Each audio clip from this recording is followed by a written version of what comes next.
കന്നി രാശിക്കാർക്ക് മീനൻ രാശിയിലെ സൂര്യനും അതുപോലെ ശുക്രനും ശനിയും കൂടിയുള്ള ഒരു കോമ്പിനേഷൻ മൂലം എന്താണ് അവർക്ക് ഉണ്ടാകുന്നതെന്നാണ്. അപ്പോൾ അവർക്ക് പാർട്ട്ണർഷിപ്പ് ബിസിനസ് ഒക്കെ ചെയ്യുന്ന ആൾക്കാരാണെങ്കിൽ അത് കുറച്ചുകൂടി ഒന്ന് സ്ട്രെങ്താവും. അല്ലെങ്കിൽ ഒരു ബിസിനസ്സിലൊക്കെ ഒരു പാർട്ട്ണറെ തേടുന്ന ഒരാളാണെങ്കിൽ അവർക്ക് ഒരു പാർട്ട്ണർ എത്തും.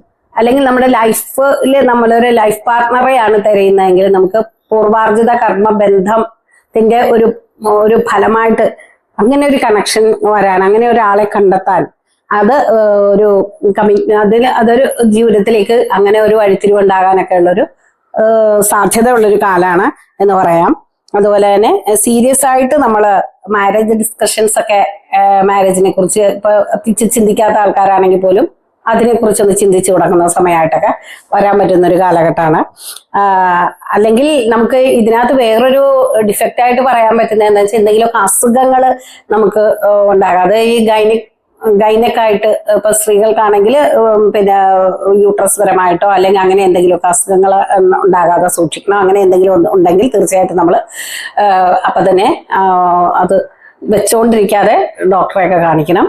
അങ്ങനെയൊക്കെ. അല്ലെങ്കിൽ ലൈഫ് പാർട്ട്ണർക്ക്, ഇപ്പൊ പുരുഷനാണെങ്കിൽ അയാളുടെ ലൈഫ് പാർട്ട്ണർക്ക് ഇങ്ങനെ എന്തെങ്കിലുമൊക്കെ ഒരു ഹെൽത്ത് ഇഷ്യൂസ് ലോവർ പാർട്ടിലൊക്കെ ഉണ്ടാകാനുള്ള സാധ്യത, അതായത് ഗൈനക് സംബന്ധമായിട്ടുള്ള അങ്ങനെയുള്ള ഹോർമോണിന്റെ എന്തെങ്കിലും ഒരു പ്രശ്നങ്ങൾ ഉണ്ടാകാനുള്ള സാധ്യതയുണ്ട്. അപ്പൊ ഇവിടെ തീർച്ചയായിട്ടും റിലേഷൻഷിപ്പിൽ ഒരു കൂടുതൽ ആഴത്തിലേക്ക് പോകാനും പുതിയ പങ്കാളിയെ കണ്ടെത്താനും ബിസിനസ്സിലായാലും ലൈഫിലാണെങ്കിലും അത് അങ്ങനെ ഒരു ചോയ്സ് നമുക്ക് മുന്നിലേക്ക് വരികയും അതിൽ നമുക്ക് വളരെ നല്ലത് തന്നെ സെലക്ട് ചെയ്തെടുക്കാനും അതുവഴി നമുക്ക് റെസ്പോൺസിബിലിറ്റി ഈ ജീവിതത്തിൽ കൂടുന്നതായിട്ടും കാണും. അപ്പൊ ഈ ഒരു സാധ്യതയാണ് തീർച്ചയായിട്ടും കന്നി രാശിക്കാർക്കായിട്ട് പറയാനായിട്ടുള്ളത്. തീർച്ചയായിട്ടും അവർക്കും നന്മ മാത്രം വരട്ടെ എന്ന് ആശംസിക്കുന്നു.